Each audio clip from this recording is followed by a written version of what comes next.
আসসালামু আলাইকুম দর্শক। রাজনীতির আকাশে বাংলাদেশে এখন দুর্যোগের ঘনঘটা। কি হবে কি হচ্ছে এই নিয়ে উদ্বেগ উৎকণ্ঠার শেষ নেই। এর মধ্যেই খবর আসছে যে সংকট ঘনীভূত, জাতীয় সরকার গঠনে দৌড়ঝাঁপ। মানবজমিন পত্রিকা একটি অসমর্থিত সূত্র থেকে প্রকাশ করেছে, যেহেতু ডক্টর মোহাম্মদ ইউনূস সরকারে থাকতে চাচ্ছেন না এবং তিনি বলেছেন উপদেষ্টাদেরকে তাদেরকেই সরকার গঠন করতে, কিন্তু এই অবস্থায় উপদেষ্টা পরিষদের কেউ দায়িত্ব নিতে চাচ্ছেন না, বরং উপদেষ্টাদের অন্তত 5 থেকে 6 জন তারা নিজেরা পদত্যাগ করার কথা জানিয়েছেন ডক্টর মোহাম্মদ ইউনূসকে। তারাও অস্বস্তি বোধ করছেন, বিশেষ করে ছাত্রদের যে এনসিপির পক্ষ থেকে সিনিয়র কয়েকজন অত্যন্ত যারা সম্মানিত ব্যক্তি, ডক্টর ওয়াহিদুদ্দিন মাহমুদ, সালাউদ্দিন আহমেদ, তাদেরকে বিএনপির মুখপাত্র, বিএনপির লোক হিসেবে চিহ্নিত করে তাদের পদত্যাগ চেয়েছেন। তারপরেই তাদের সমর্থনে উপদেষ্টা পরিষদের অন্তত বেশ কয়েকজন তীব্র নিন্দা জানিয়েছেন, প্রতিক্রিয়া জানিয়েছেন এবং তারা সরকারে না থাকার ঘোষণা দিয়েছেন। তার মানে এই মুহূর্তে উপদেষ্টা পরিষদও কিন্তু বিভক্ত হয়ে পড়ল এই ছাত্রদের কারণে। অনেকে বলেন ছাত্ররাই ডক্টর ইউনূসকে যেমন ক্ষমতায় এনেছে, তেমনি খুব দ্রুতই তাকে ডুবাতে শুরু করেছে। এই অবস্থায় এখন যে আলোচনা রাজনীতির অঙ্গনে বিভিন্ন ক্ষমতার নানা কেন্দ্রে, সেখানে বলা হচ্ছে সর্বদলীয় সরকার। সর্বদলীয় সরকার, সব দল থেকে প্রতিনিধি নিয়ে একটা সরকার গঠন করা এবং নির্বাচন, দ্রুত নির্বাচন করা, এটাই হচ্ছে একমাত্র সমাধান। সেই কথাটাই বলা হচ্ছে যে অন্তর্বর্তী সরকার প্রধান ডক্টর মোহাম্মদ ইউনূসের সঙ্গে রাজনৈতিক দলগুলোর ক্রমেই দূরত্ব বাড়ছে। তবে এনসিপির সঙ্গে সম্পর্কের কমতি নেই, সকাল বিকাল দেখা হচ্ছে।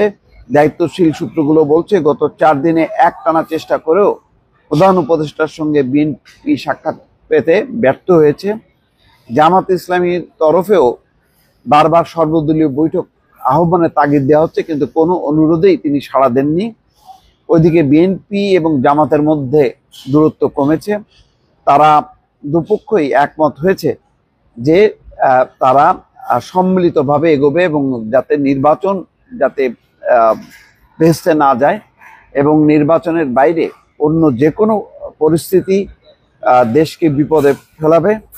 সুতরাং এই অবস্থায় নিশ্চয়ই দেখেছেন যে সাম্প্রতিক সময় জামাত কিন্তু চুপচাপ আছে। বিএনপি যে লাগাতার আন্দোলন করেছে ইশরাকের শপথকে ইস্যুতে, সেখানে কিন্তু জামাত কিন্তু কোনো পক্ষ নেয়নি। কিন্তু এনসিপি কিন্তু বসে থাকেনি, তারা উল্টা যে নির্বাচন কমিশনে যে চাপ দিয়েছে যে প্রধান নির্বাচন কমিশনার সহ অন্যান্য কমিশনার পদত্যাগ করতে হবে।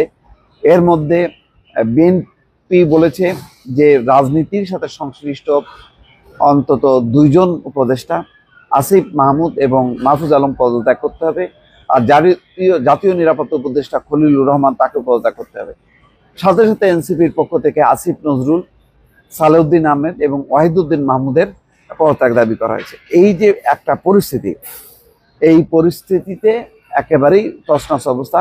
যমুনায় 4 ঘন্টার যে বৈঠক হয়েছে, সেই বৈঠকে উপদেষ্টারা প্রকাশ্যেই ছাত্র নেতাদের এই ধরনের তৎপরতা, তাদের সরকারি কাজে হস্তক্ষেপ, এই পরিস্থিতি তুলে ধরার পর ডক্টর মোহাম্মদ ইউনূস বুঝতে পারছেন যে তার আশেপাশে নিচে উপরে কেউই নেই।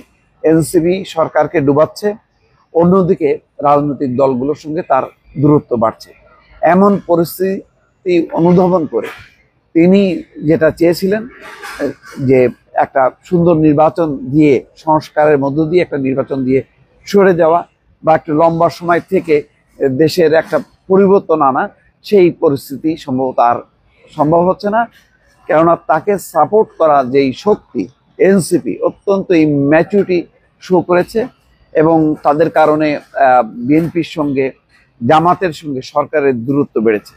এই অবস্থায় সরকারকে নিরপেক্ষ থাকার জন্য, এবং যেহেতু বিএনপি বলেছে যে এই সরকার নিরপেক্ষ না, এই সরকারের অধীনে নির্বাচন করা যাবে না, উপদেষ্টা পরিষদ পুনর্গঠন করতে হবে, সব মিলে এখন যা পরিস্থিতি, তাতে নতুন করে জাতীয় সরকার গঠন করে দ্রুত নির্বাচনের দিকে যাওয়া ছাড়া আর কোনো পথ নেই বলে বিভিন্ন মহল মনে করছে। দর্শক, সেই কথার সূত্র ধরেই মানবজমিন এই রিপোর্টটি প্রকাশ করেছে। ভালো থাকবেন। আল্লাহ হাফেজ।